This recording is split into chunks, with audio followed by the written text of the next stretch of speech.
So since the variable is in the exponent, we need to convert it to logarithmic form.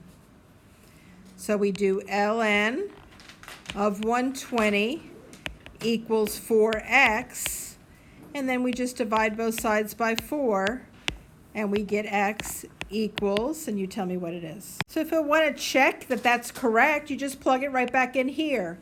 Put e to the 4 times, and you can hit second answer and have the calculator pick up that whole number before you rounded it, and it'll give you 120. If you put in this number in for x, it'll give you a number really, really close to 120. You see how to check them? All right, now I'm going to do this.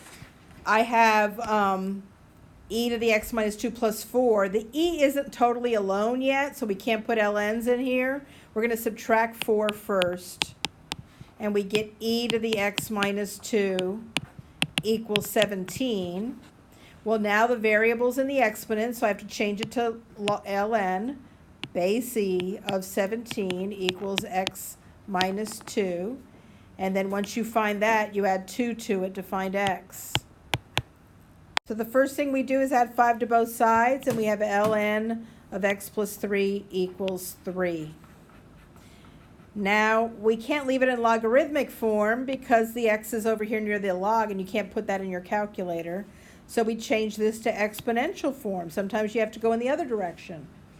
Okay? And that's e cubed equals x plus 3. So you put e cubed in your calculator.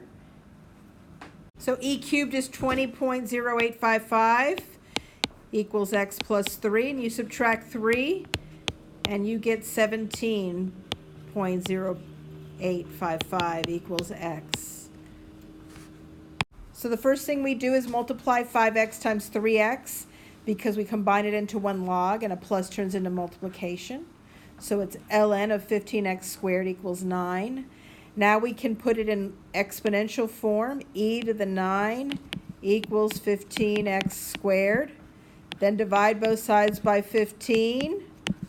And we still have x squared left, so we have to square root it in order to leave the x alone.